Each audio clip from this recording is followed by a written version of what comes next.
Prime Minister Narendra Modi addressed the Manipur issue in Parliament, responding to the opposition's accusation that he had neglected the violence stricken state. In his speech, PM Modi criticized the opposition for politicizing the delicate matter and reaffirmed central government's commitment to restoring peace and normalcy in Manipur. Let's listen into the Prime Minister what he said in Rajya Sabha.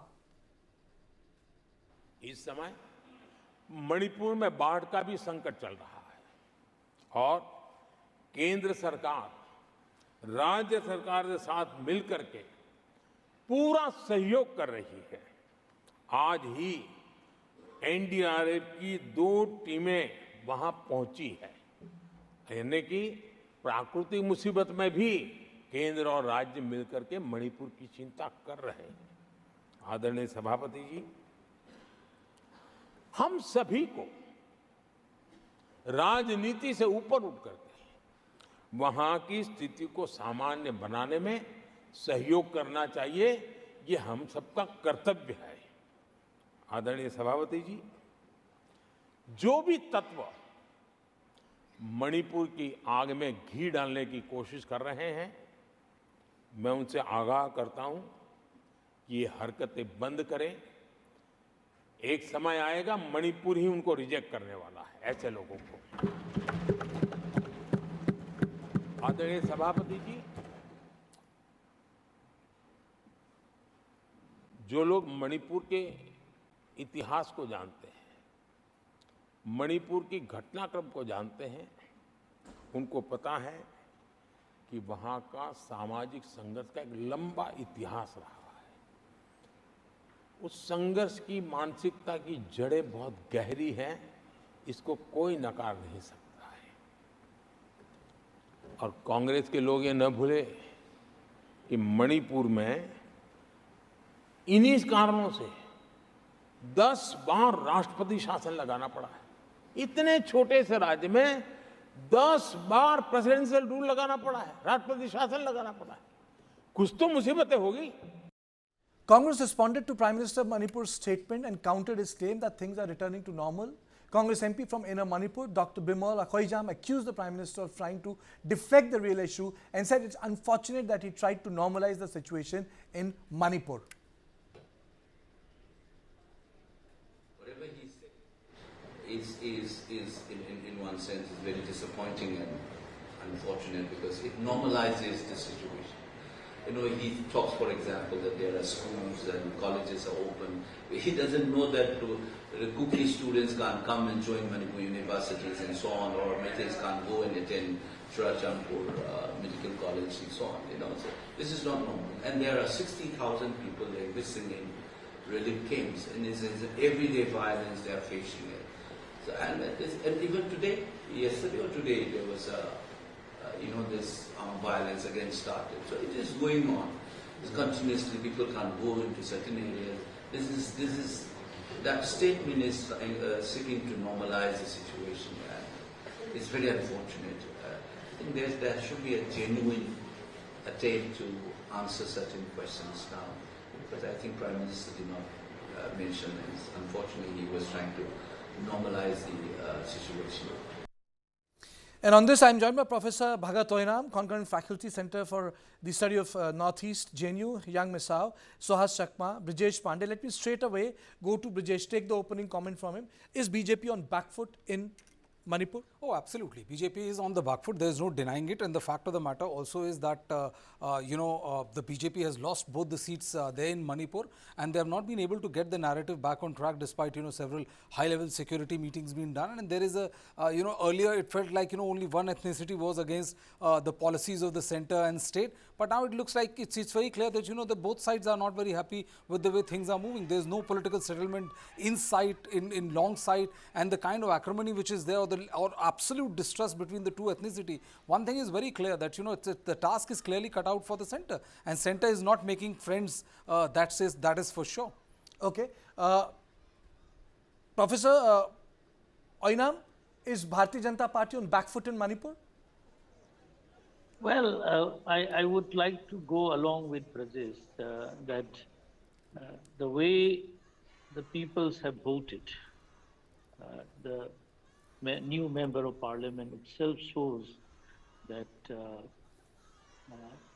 people are extremely unhappy, particularly with the central government. There is no denying. But what is equally interesting is even in the outer parliamentary states, which comprises of Nagas, Kukis, and also some portions by Meiteis, even there too the Congress won. So that shows what Brazil has said, that all communities across the line seems to be unhappy with the way things have been handled. So this could have been done better, but still there are, you know, nothing is so late. We can still work out if the government is serious. But you know, Professor, I personally, always feel that the question is, how come the important dignitaries of the union cabinet not visiting Manipur? See, I have a hunch that why Prime Minister has remained silent for so long. Uh, maybe it Yes, forthcoming uh-huh. otherwise. But it is not true, you know. Okay. Sohas, would you like to take this question? That why Prime Minister has not gone to Manipur? Well, it's very clear Prime Minister and the entire government of India doesn't have any answer to the problems in Manipur. And you know, this is day-to-day problem. People cannot, I would say, even inside Imphal, are not able to go back to their homes in many places. And especially if you are married, you know, if you are a mixed couple, you know, at some point of time, you know, the marriages took place between the two communities. Even the Meitei women are not being able to go out to the areas where, you know, the cookie, they had married to the cookies and we are living in those villages. So that's a reality. I think Prime Minister at the end of the day doesn't have an idea about the ground situation. Nobody is briefing him properly. Even if he is briefed, he doesn't want to have the answer. So I think the point is very clear. And by this point of by this point of time, I think one point particularly has been made home across Manipur. Manipur is an integral part of India, and you cannot only blame Biren Singh. And if it is part of India, then the government of India has the responsibility, and that is what makes the position of the Prime Minister extremely vulnerable. Because even if you go now, people would ask, where have you been for all these months? It's more than a year now. So I think they have no defense whatsoever. And the saddest part is, even today, they are not making any attempt to improve the situation. And if you have seen the meetings which took place without the chief minister in Delhi, and if you look at the follow-up actions, I don't think anything has improved on any of the issues, whether it's the IDP situation, general, law and order situation, or some kind of action on the part of the government to initiate, to bridge the differences between the communities. Nothing is happening. So it has been left. Manipuris, people of Manipur have been left to fend themselves. God knows, then the government doesn't exist. So that's why he can't visit. Do you think, Professor Bhagat, that the government is hiding behind the data? I mean to say things always happen in the past. But you can't use data to say that, this is how things are going to be. See, I would put it like this. Well, people are unhappy that Prime Minister has not come up, has not spoken so far, even if he has spoken so little. But I think recently, that was yesterday, right? In the Rajya Sabha, he has made a point. He has spoken out. Of course, people will be unhappy. I think the warring parties would always expect the Prime Minister to come up with concrete points in their own favor. But I think he has to trot a very tight rope walking at the moment, not to come up with any statement which will, be of suspect by the other, that Prime Minister with this group or that group. So what I feel strongly is, apart from the data and others, Prime Minister should take over the entire issue of Manipur, and handle it by himself, because we have seen that Union Home Ministry has done its job, but not sufficient enough. People are unhappy, and the result you can see in the ground, the way election results have come out. So I think still it is possible if the Prime Minister directly handles the Manipur issue, at least in this matter, and constitute a committee from across different party lines, and rest of the data and what you are saying can come up. But Professor, if you even look at the response, it's in fits and bursts. It's not as if Manipur is being handled on a there are daily meetings taking place. If you look at it publicly, the last meeting which took place, which the journalists are aware of, Biren Singh was not present. I mean, so that's an entirely other issue, whether he should have been there or he shouldn't have been there. A lot of people from Manipur said that he should have been there. A lot of people said that he couldn't have been there as per the rules. My point is very, very simple. You have a public movement and the things go silent. And it's part of the 100-day plan, Manipur. Correct, Brijesh? Yes. And Manipur is part of the 100-day plan. Well, they have to answer to the RSS chief who has forced them to put it, I think, under the 100-day plan. Because I could be wrong, Kartikeya, but my strong hunch is that there are issues much more deeper than the class of the communities. There are much more deeper issues than the narco-terrorism. I think the issue of national security is of paramount concern, which the government is not coming up very clearly. The crisis on the next door, in the next country, the neighboring country, with borders so open, and the kind of insurgency movement happening in both the countries, the insurgents who are fighting against the junta regime in Myanmar, insurgents fighting against the Indian regime from the northeast. So these are perhaps also compelling factors from government of India in acting or not acting. And you have Bangladesh even, I missed out Bangladesh. So you can see the whole crisis that is happening across in the neighboring countries and how India has to handle, along with his own insurgency movement in this country, I think is a very substantive factor in the whole crisis. People are not coming out so strongly on that. Neither is government of India talking about it. But I think national security could be one reason. And I had said this in your But Professor, channel national last time. security is non-negotiable. If you ask me like a common man, Yes. I would say that Yes. nothing Yes. beats national security. National That security is the issues don't point. require consensus. It requires resolute action. So, if you... But when you are not seeing resolute action, then what do you say? That's the problem. See, So, the point is that it the- has the- to also be seen to be done. I'm sorry, I'm butting in, Professor, but the thing is that if you look at the fact is that when Home Minister Amit Shah went there and he held a highly publicized meeting where he met a representative of both ethnicity. There were talk about 15-day moratorium on violence and everything will go back. I will keep on visiting. Nothing of that sort happened. And there is an absolute lack of any kind of political consensus which is happening. And when there is an absolute zero information which is available from the center as to what all center is doing. Nobody is asking the center to divulge, information about national security. But at least they should be telling people about the steps which they are taking to normalize the situation. There is absolutely radio silence on the center as far as this issue is concerned. Brothers, can I just chip in one? Please, sir, all yours. You know more about it than me. No. You know it better than me, being a journalist. Look at the way things are so unsettled in Myanmar.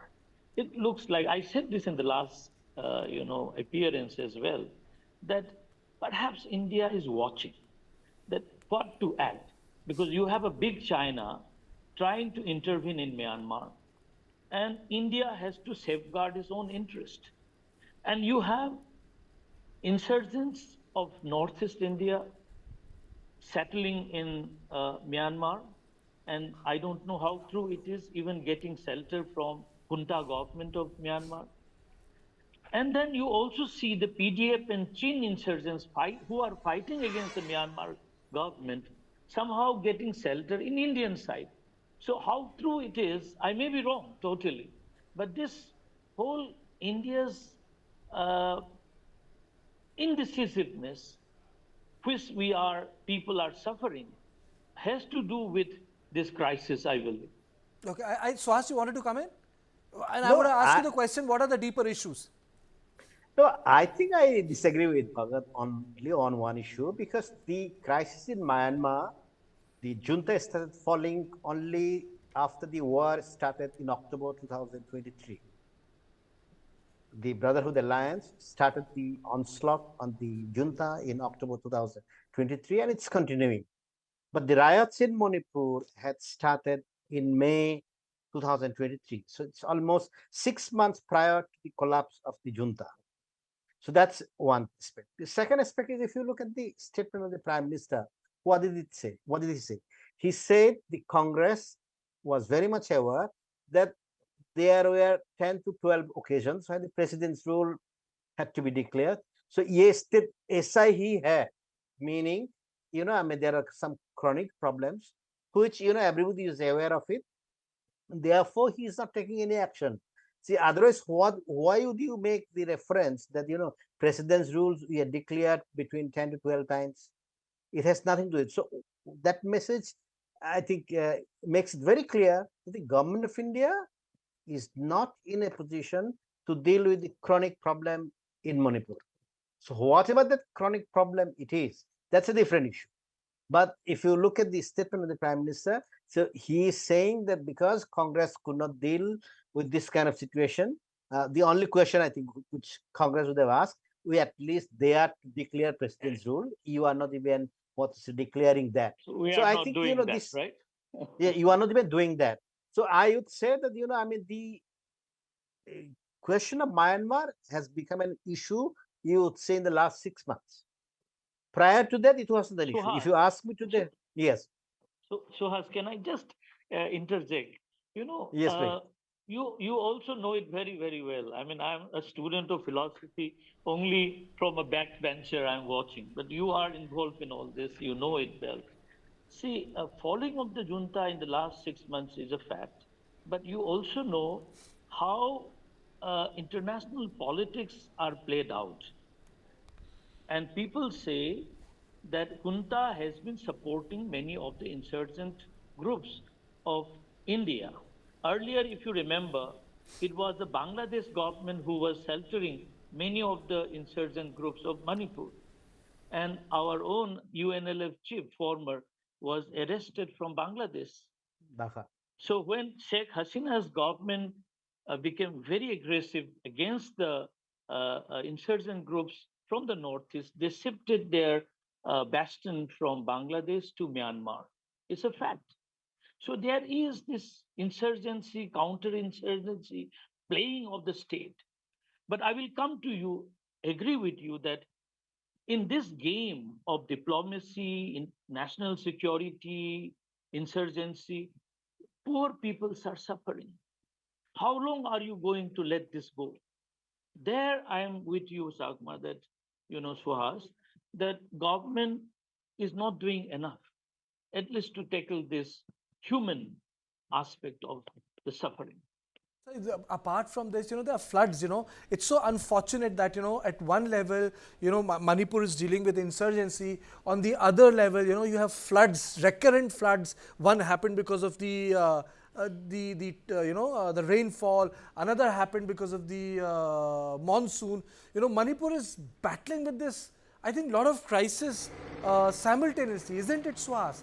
I mean, so I've got to play these visuals. People should understand there are also civic issues in Manipur. Absolutely. Should I continue? Yeah, absolutely. I'm just Yes. saying, I'm just I layering mean, the this nature is discussion. not being benevolent I'm just on- layering this right discussion. now. When we talk about strife, I'm just day-to-day life in Manipur is also affected.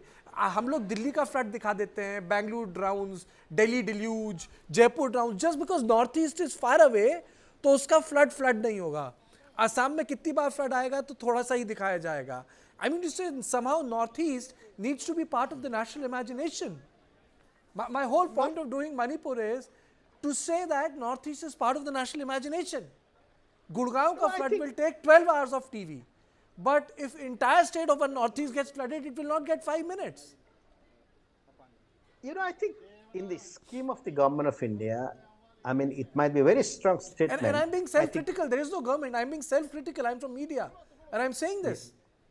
That, how do you make something mainstream? You talk about it daily. You say that I daily. think the reaction of the national media is extremely unfortunate. All I wanted to say is that Manipur as a state has fallen off the map of the government of India.